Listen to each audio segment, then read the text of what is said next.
আমার আব্বা মারা গেছেন এই তো 1 বছর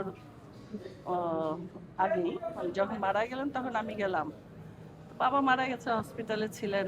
আমাদের মনের অবস্থাও ভালো ছিল না, তাড়াতাড়ি দৌড়ালাম, গেলাম কবর দিতে। তো 11 কথা ছিল আমরা থাকবো, আমাদের সব ভাই বোন গেল গাড়ি টাড়ি নিয়ে, আমিও গেলাম। কিন্তু ওখানে তো আমার বাবার লাশটা নিয়ে গেছি আমি, সেই লাশটা দেখতে কিন্তু আসিনি। মানে ওইভাবে সবাই ভিড় করে নাই, করছে আমাকে দেখতে। তো তখন দর্শক বোঝে না একটা শিল্পীর মনের অবস্থা।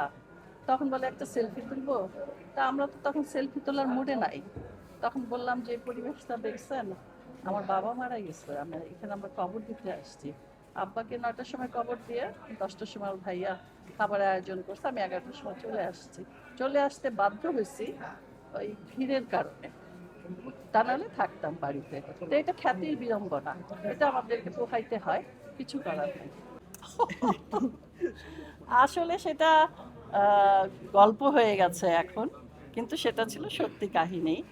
তো স্বাভাবিক, তখন তো নাটক করি নাই, ছবিই করতাম। এবং দজ্জাল শাশুড়ি, বহু শাশুড়ির যুদ্ধ এবং সব যা যা আছে, বাংলার বউ, আরো অনেক অনেক সব নাম এখন মনে পড়ছে না। তো সবাই মনে করতো যে আমি একটা খারাপ মহিলা, খারাপ শাশুড়ি। আমার ঘরে, আমার দুটোই ছেলে, আমার ঘরে যদি ছেলের বউ আসে আমি তাকে টিকতে দেব না। কিন্তু বাস্তব আর সত্যি তো এক না। তখন যে মেয়ের সাথে আমার দুটো ছেলেই প্রেম করে বিয়ে করেছে, আমি তাদের বাধা দিই নেই, শুধু বলছে আম্মা আমি একটা মেয়েকে পছন্দ করি। আমি বলছি ঠিক আছে, সংসার তোমরা করবে, আমি করব না। ভবিষ্যতে কোনো কিছু হলে আমাকে বলতে পারবে না যে তুমি বিয়ে করাইছো, তখন আমি বলতে পারবো তোমাদের পছন্দে তোমরা বিয়ে করেছো। তো ছোটটার বেলায় ওর বাবা একটু যখন শুনছে বা ওরা শুনছে যে আমি ছবি করি, রিনা খান, তো তখন বলছে রিনা খানের ছেলের সাথে বিয়ে দেব না, রিক্সাওয়ালার ছেলের সাথে বিয়ে দেব, তাও তার সাথে বিয়ে দেব না। তো এখন সেই বিয়ে, এখন আমার অনেক ভক্ত, আমরা অনেক ফ্রেন্ডলি। তো ওটা না বুঝলে না চিনলে যেটা হয় সেটাই হয়েছে।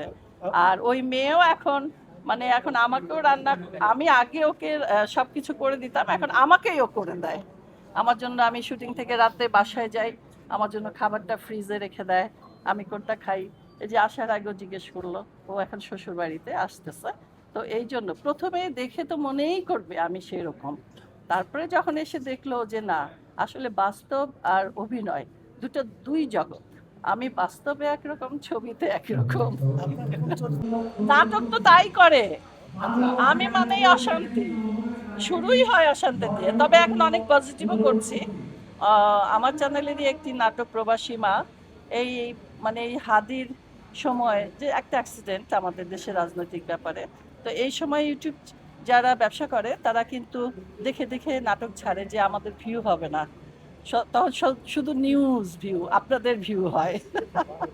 আচ্ছা, আরেকটা বলছিলাম, তো ওইটাই বলছিলাম যে ওই নাটকটা ওই সময় ছাড়তে পারিনি, পরে আবার যখন ছাড়লাম তখন আবার আমাদের হাদির শহীদ হওয়ার মানে খবর পেলাম। তো এই সব নিয়ে যে ভিউজের ব্যাপারটাও থাকে, এই আর কি। নাটক ছাড়ছি, তো চলছে, কারণ যদি কেউ বাইরের কেউ নাও নেয়, মনের শখটা যাতে মেটাতে পারি আমার চ্যানেলে কাজ করে।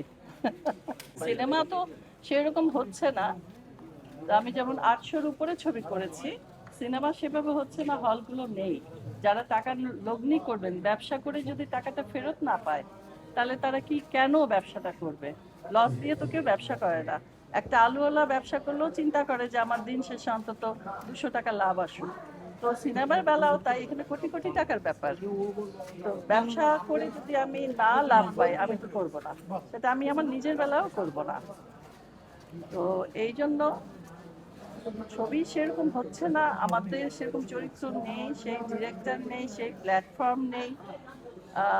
এই জন্য ছবি হচ্ছে না দেখি আমরা যে করছি না তা না, আমাদের ডাকলে অবশ্যই করব। যেমন সাকিবের ছবি তো চলে, সেটা যেটাই করুক চলে, সেভাবে করতে হবে, এই আর কি। আচ্ছা আচ্ছা আচ্ছা আচ্ছা, আসলে আমরা এখন পরিকল্পনা তো ছবি, নাটক যে করছি, অভিনয় করছি, এটাই আমার চ্যানেলটা চলুক, হলেই তো যদি সেরকম সুযোগ হয় তাহলে পরিচালনা যাব, যদি সুযোগ পাই আগে দেখি কতটা সাকসেস হই আমার চ্যানেল দিয়ে। তো দেখে, ছবিও দেখে, ওরা দেখে। দেখার পর কি মন্তব্য করে, মানে এখন আর কোনো মন্তব্য নাই, যা ছিল আগেই ছিল। মানে কোনো মন্তব্য করে কিনা দেখার পরে যে না না, এখন আর ভয় টয় না, আর সময় পার হয়ে গেছে না।